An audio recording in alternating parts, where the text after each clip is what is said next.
All right, the growing narrative around the Iowa caucuses, it now includes Buttigieg's maybe delegate victory, Bernie Sanders' dominance in the first and the final alignment totals, and then the collapse of the Biden campaign. That's one thing we can be sure about. It seems his campaign has struggled to get many viability in many Iowa precincts, which gave him a likely fourth place finish in the caucus, we should say, since we don't have real results. We've still got like 30% of results out there, so let's keep all of that in mind for this. We've got Young Turks correspondent Emma Vigeland. She's going to Skype with us now to share stories that she sees developing out of the Iowa caucus, all of the Iowa hot takes. Emma, great to see you.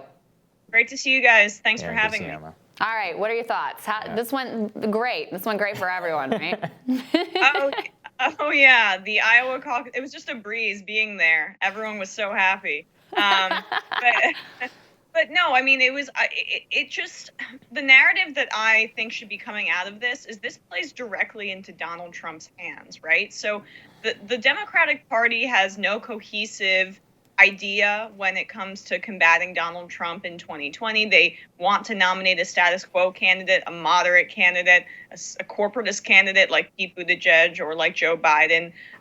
But they're unable to coalesce around anything other than that, except for kneecapping Bernie Sanders at every chance that they get.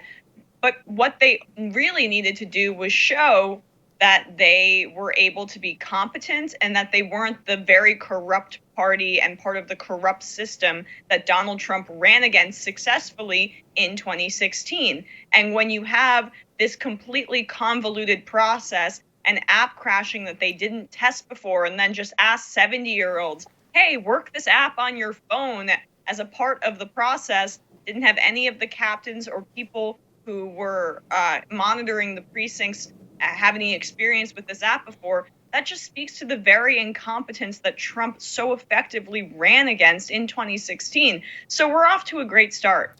Yeah, I mean, I think what it plays into, Emma, is the idea, and I tweeted something about this, just about the idea that it's very central to a narrative that both Trump and Bernie are running on, which is that our institutions are crumbling and failing at their very core. Like, a major national party cannot run a basic election, which they ran fine when it was all on paper like 20 years ago. Right. It was like everything was fine, you know, well, like 20 years Florida, ago. Let's not go there. Okay, well, I mean, they, at the very least, they were able to run the Iowa caucuses on paper pretty well. I mean, being there on the ground, what was it like to just witness this thing just like collapse in the ether?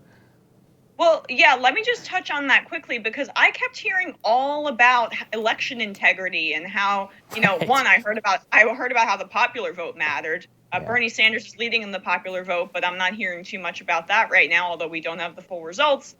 You know, apparently they're more quick to declare Pete Buttigieg the winner, even if he doesn't have the popular vote in Iowa. But secondly, you know, we kept talking about how the Russians are, you know, interfering in our electoral process. We need to make this a more honest process. And now we're introducing an app because the DNC consultants just run the show, and they just make some sexy app be involved in the process needlessly, because, you know, they just need to see themselves fail. So that's just something I wanted to touch on. But being there on the ground, you know, I was at Bernie Sanders headquarters, and watching this unfold, you know, you kind of saw all of the speakers filibustering, and when they eventually had to get out of the venue at the Holiday Inn because they just hadn't rented it the whole time, it was just this grumbling confusion as people walked out.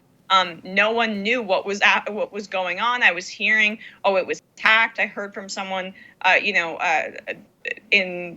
heard from someone, and then from the Bernie people, they were like, no, we have no idea. So it was just mass confusion. And then the next day, I was going to board a plane, but I was still asking around.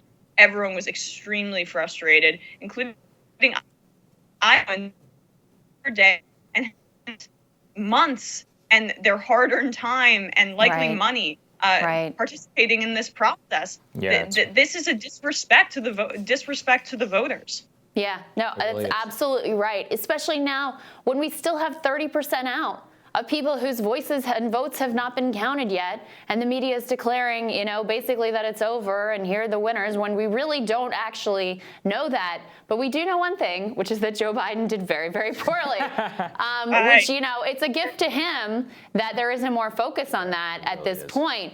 But Emma, I think it's completely revealing that we've been asking this question, the lack of energy, the lack of crowds, the lack of enthusiasm, all of those things. Would it mean that his support was a lot softer and would ultimately crumble out from beneath him?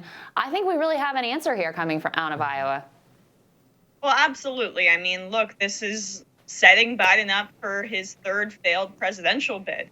You know, he kind of lucked in to being tied to an Obama administration that for low information voters really has this likability and nostalgia factor. And he's been riding that. And when I go to events of his and talk to supporters, my mission was when I went to his Des Moines rally on Sunday to ask them what policy positions of his he supports, that they support and that they like. And it was non-existent. Like, and what they did say was like healthcare in general or gun control in general. Is that different than any of the other candidates? Well, not really, but I like him. He's been through so much.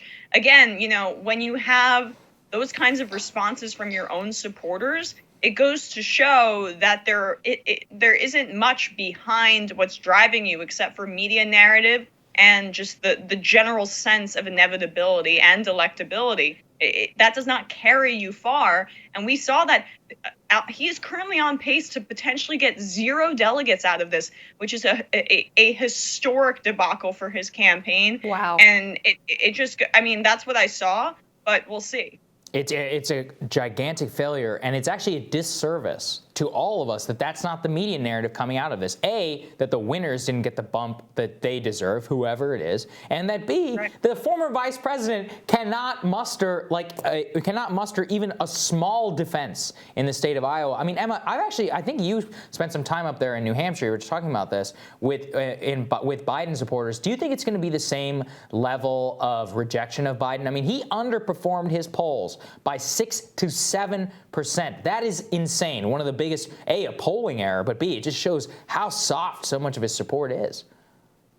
Yeah, and it goes to show that there's a fundamental problem with the polling, because when you have candidates that bring disaffected voters into the process, a candidate like Bernie Sanders and to a lesser extent a candidate like Andrew Yang, and on the Republican side, a candidate like Donald Trump, the polling misses it and it overinflates people who have supporters that would generally respond to polls, like Joe Biden, older voters.